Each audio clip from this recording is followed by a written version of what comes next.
क्यों? ऐसा क्या है? एक वेग है अंदर, उसको निकालना है।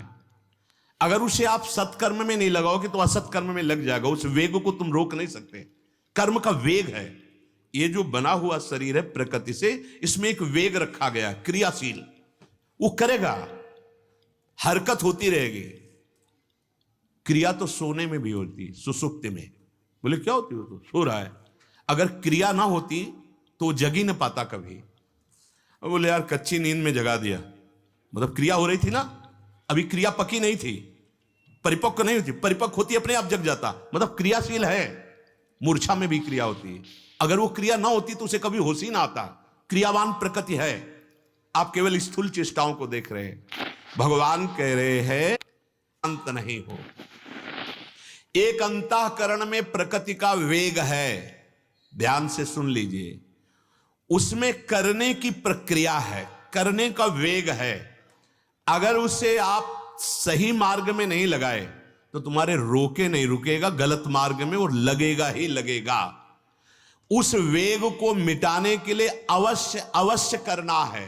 भगवान कह रहे हैं कर्मों का आरंभ किए बिना कोई निष्कर्मता की सिद्धि को प्राप्त नहीं होता। बड़े बड़े वृद्ध संतों को भी देखा है, हाँ, कोई न कोई सेवा, कोई न कोई। देखो माधवदास बाबा इतने सिद्ध, उनके लिखे हुए लीला ग्रंथ का गायन उसी आश्रम में हो रहा है, जय जय जगन्नाथ।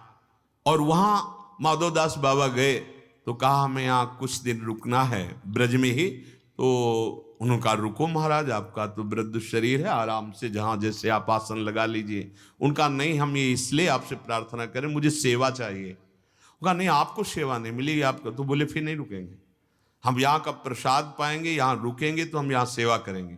फिर ऐसा करो, आप ऊपर गऊ का गोबर डाल दिया जाता है, छत में आप थाप दो, कंडे थाप दो, उपले, वो सेवा ली।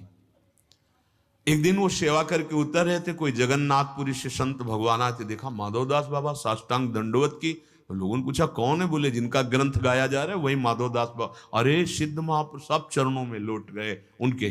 फिर वहां से वो चल दिए। देखो संतों की चाल देखो, वृद्ध है लेकिन शरीर में अगर अन्न जाएगा, यहां रुकेंगे तो हम सेवा करेंगे, बिना सेवा के नहीं रुकेंगे। नैष्कर्म अस्मान योग और कर्म योग, पर सिद्धि दोनों की एक ही होती है। सुख दुख को सहना, मान अपमान को सहना, लाभ हानि को बराबर सहना, जय पराजय को बराबर मानना। जब तक ये नहीं आता तब तक माना नहीं जाता कि आप साधक हैं। देखो सेवक जी महाराज महामाधुर्य प्रेम रस में कह रहे हैं, शत्रु मित्र समझानी, मान ईमान अपमान सम, दुख सुख लाभ न हानि, यह जो कृपा हरिवंशी। चाहे जिधर मार्ग में चलो, ये आपको क्रॉस करना पड़ेगा, ये स्थिति आपको हृदय में लानी पड़ेगी। तो आज से ही सहना सीखो, मिटाना नहीं। हमारा सारा प्रयास रहता है कोई जंतुर बांध दे कि दुख मिट जाए। ये दुख जंतुरों से मिटने वाला नहीं, ये तुम्हारी क्षमता में होना है। भजन करो और इतने क्षमतावान बनो कि सह कर निकल जाओ, तो जीवन मुक्त हो जाओगे। मिटाने में समय मत लगाओ, ये अपने आप मिट जाएगा। आगमा पाइनो अनित्यास, ये नाशवान है, टिकी नहीं सकते। जैसे दिन नहीं टिका, रात आ गई तो रात नहीं टिकेगा, दिन आ जाएगा। इसके लिए क्यों भजन नष्ट करते हो? क्षमता कि मैं कर्मों का स्वरूप से त्याग कर दूंगा, युद्ध नहीं करूंगा। साधक में यही कमजोरी हो जाती है। हम एकांत में बैठकर भजन करेंगे, कर लो एकांत में। क्या करोगे एकांत में? एकांत में मनीराम के अनुसार चलोगे, क्योंकि आप आज्ञा पर नहीं हैं।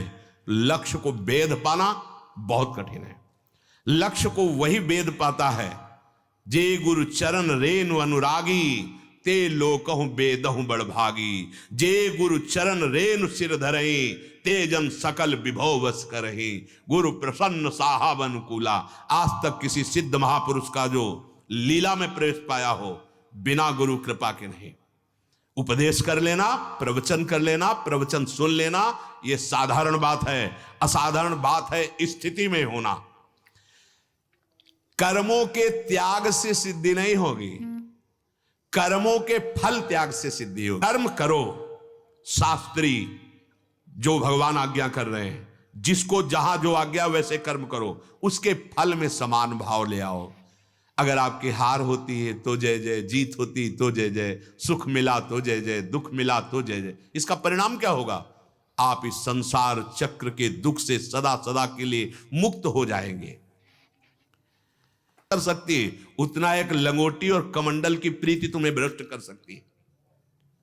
प्रीति, भगवान से प्रीति करने के लिए चक्रवर्ती सम्राट पद छोड़ा, रानियों को छोड़ा, पुत्रों को छोड़ा। कौन है ये?